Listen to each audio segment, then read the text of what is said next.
Did you know that in Australia, the Airpods 2 with the wireless charging case cost $320? Today, we're going to take a look at these little beasts and find out if they're worth that much money.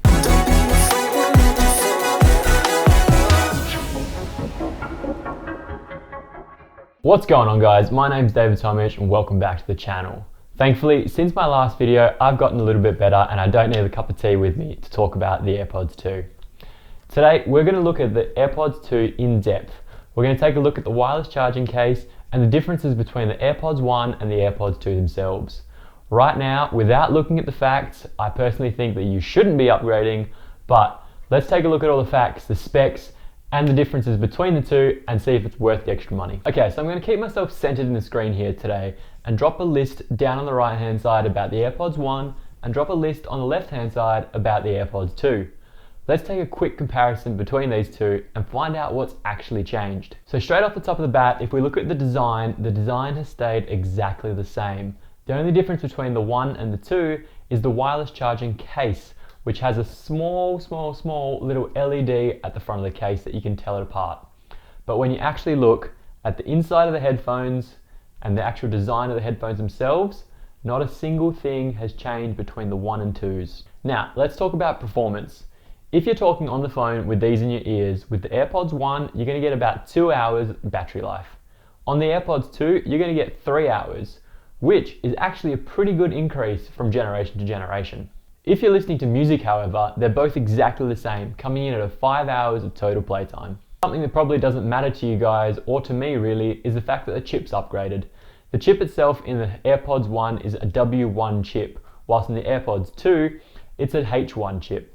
Now, the difference here isn't that great. Apple says it gives you about 50% quicker increases in switching between devices and things like that, but the actual sound quality has remained exactly the same. One added benefit of this Airpods 2 is the fact that you no longer have to double tap to activate Siri. Siri's now always listening to your conversations and can pick up when you say the magic words and get it to activate via your voice. Great little feature if you're on the run or if your hands are full, but otherwise, just another nifty trick.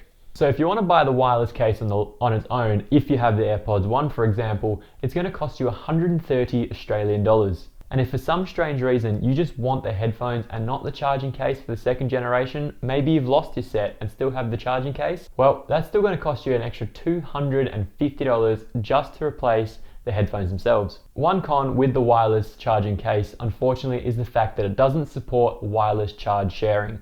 Unlike the review I did of the Samsung Buds last week, I'm going to put a little information thing, if I remember, up above so you can check that video out too. You can't just tap it on top of your phone and it starts charging. But you can drop it onto any charging mat and it will wirelessly charge, which for some people might be a great feature, for other people not so much. Now, some people have come out and said that the audio quality is a little bit better, and others have come out flat out saying no, that it's definitely not better, it's pretty much identical.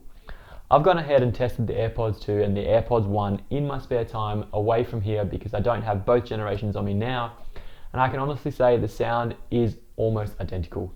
So if you're looking to upgrade just because of the sound quality, unfortunately that's a little bit of a disappointment for you guys today because the sound quality is exactly the same as the Airpods 1. So now if we really think about the differences between the Airpods 1 and the Airpods 2, well, really besides the talk time, there isn't that many different features. To justify spending $320 on a wireless charging case with the Airpods 2 versus I believe the $250 that they were when they first came out as the Airpods 1, or you can still buy actually the Airpods 2 without the charging case for $250.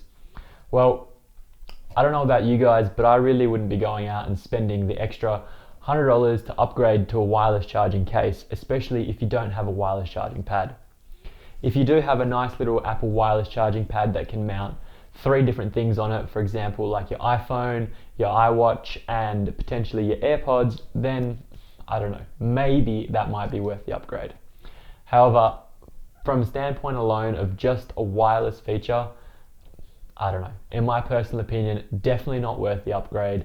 Definitely worth still getting the Airpods 1 considering the quality and the price difference. And that's it from me today, guys. If you enjoyed the Airpods 2 review, make sure you drop a comment down below and let me know what you thought.